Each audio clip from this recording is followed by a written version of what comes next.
Therapists, what secrets you wish you could tell your patients? Story 1. If you want different outcomes than the ones you're getting, you have to do different things. If you want things to change a little bit, you have to change the way you think and behave a little bit. If you want things to change a lot, you have to change the way you think and behave a lot. Therapy is for increasing functioning and decreasing distress. There may be circumstances in your life that you still dislike and want to work on, but those are not clinical concerns.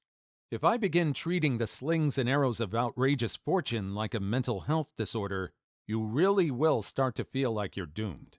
I see how hard you're trying, even when it's just emotional effort with no changes in behavior. I want to see you do well. I hope you're doing well long after we lose touch. Seeing you get better, even a little bit, is the best part of my job. You're doing all the right things, but your parents are vile and incompetent, and having you in therapy with me is not going to change that.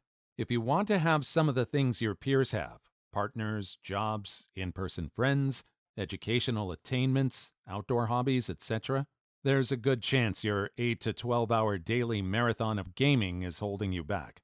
It's not the size of the change you make. It's the consistency. If you've identified something as good for you, keep doing it. If you've identified something as bad for you, stop doing it. If it's hard to start and stop things, take it slow, but don't do nothing. It doesn't hurt my feelings if you tell me I got something wrong, don't understand, or aren't helping you the way you'd like. This might be the single most important thing you can tell me for us to develop a treatment plan that really works for you. I once saw this client who was a vain young guy full of anger and hate who wanted to crush the people who wronged him. He had a curious backstory of being tragically physically underdeveloped and bullied until he underwent some medical procedures in high school and grew into a taller, physically fit and handsome guy. I told him, "Have you ever read comic books? Because you remind me a lot of a supervillain." Of course, I went on to explain what I meant by that and to ensure he was benefiting from looking at his behavior and emotion regulation from a new perspective. I was rather proud of that one, and my supervisor at the time acknowledged that he didn't think he could say something like that. What I didn't tell him, but could have, was that I really didn't care how much female anatomy he crushed that morning before coming to see me, and that we would both probably be better off if he kept that feces to himself. As far as psychotherapy goes, I'm more on the blunt side of things. There's really not much I wouldn't tell the person. You just have to find the right way to make it helpful to their treatment goals and deliver it in a way they can digest and understand. Hence the therapeutic part. It sounds like this therapist is very invested in helping their clients improve their lives. I appreciate the emphasis on taking action to create change, whether it's a little or a lot. It's also refreshing to hear that the therapist isn't afraid to be blunt when needed, as long as it's helpful for the client. This therapist seems like a great resource for anyone looking to improve their mental health and overall well-being. Story 2. Not a licensed psychologist, but I've got a BSc and MSc in psych and have done lots of work in psych hospitals and as a coach to adolescents. 1. You don't have an anxiety disorder, you're just anxious. It's normal. It's okay to be anxious. By claiming it's a disorder, you're seeking to wash your hands of responsibility. 2. You don't have depression. You're just depressed. It's normal. It's okay to be depressed. By claiming it's a disorder, you're seeking to wash your hands of responsibility. 3. You're not autistic. You're just socially awkward. 4. By embracing labels, you're not empowering yourself. You're giving yourself an out when the going gets tough. I'm too insert disorder to be held to these expectations isn't helping you. 5. Stay off Tumblr. It's a bucket of crabs. 6. Use the minimum needed dose of meds.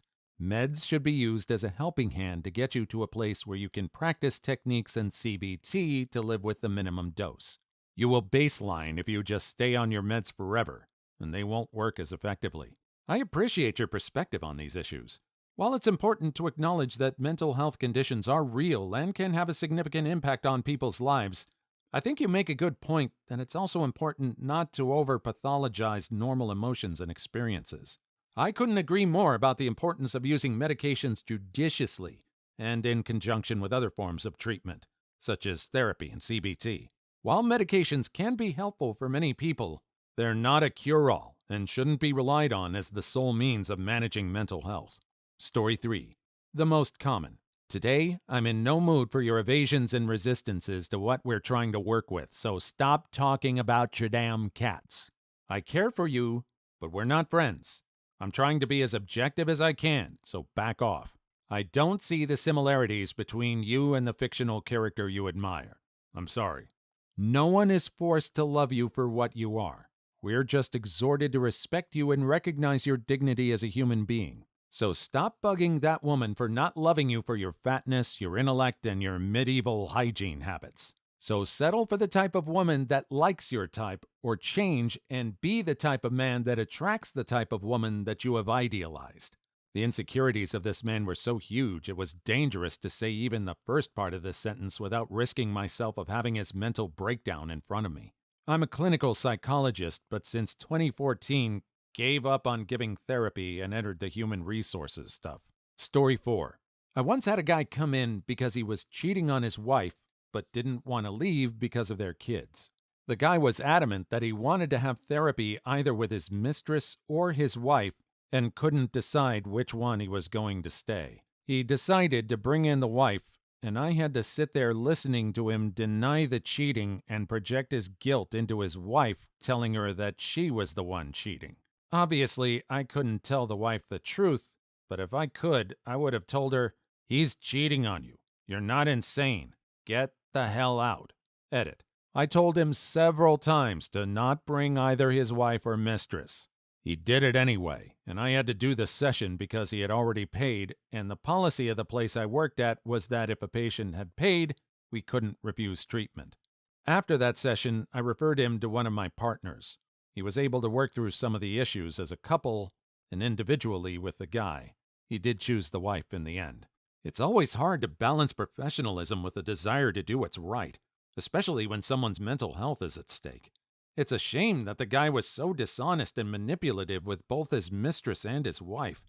And it's even worse that he put you in such an uncomfortable position. Hopefully, he's learned from his mistakes and is treating his wife with the love, respect, and honesty that she deserves.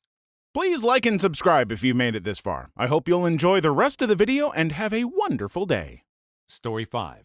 During couple sessions, she or he is a toxic jerk and you need to get the hell out of this relationship. I don't do couples anymore.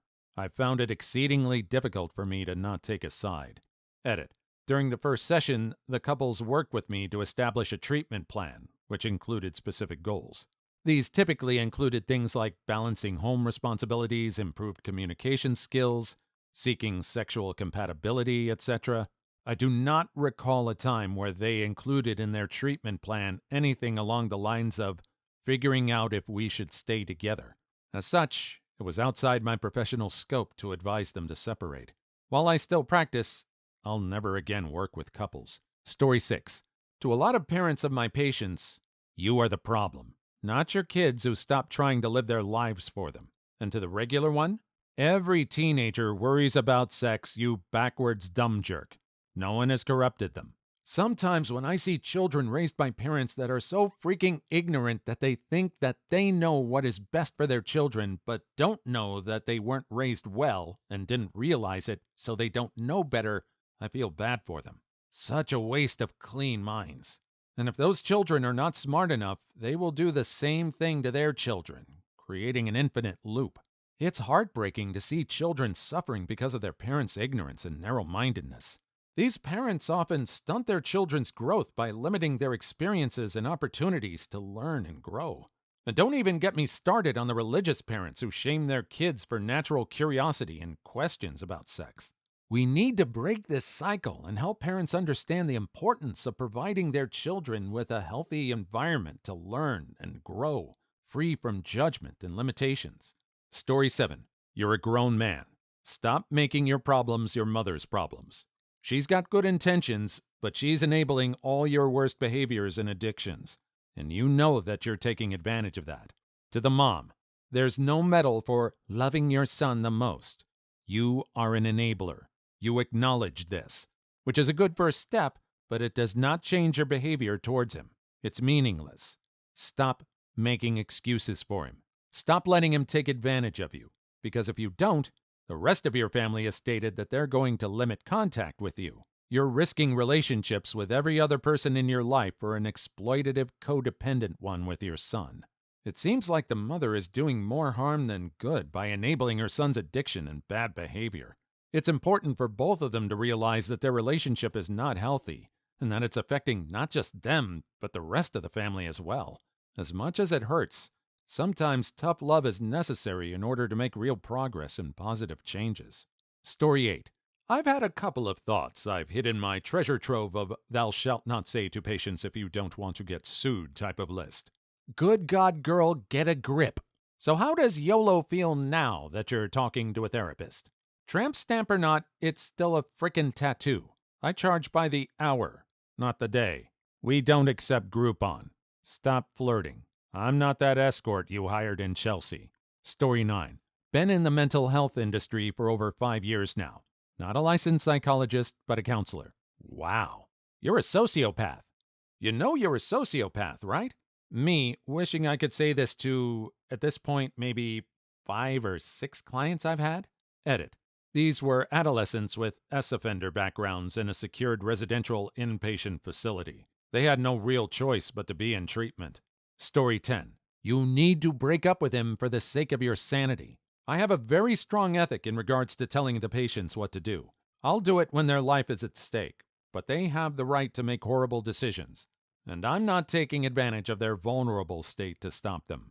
Story 11. Anything that makes a person feel weaker than they are is something you should never say to a patient, no matter how bad you might want to. As people, we are our own biggest obstacles. As a healer, the goal is to help and do good, never to do harm in any way such as this. It goes against my code. Story 12. No, it wasn't your Reiki sessions that helped you, dear. It was coming here once a week for months.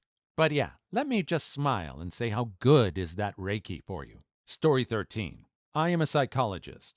I do have some thoughts in mind. I don't want to say them because at the end, these are just spontaneous thoughts that rapidly come and go. But they do have the possibility of strongly impacting someone's life. Story 14. I think I'm talking to the wrong half of your relationship. Story 15. Your kid is awful because you are awful. Story 16. Shut up. Please leave your story in the comments. I would love to make a video on them in the future. Also, don't forget to like and subscribe.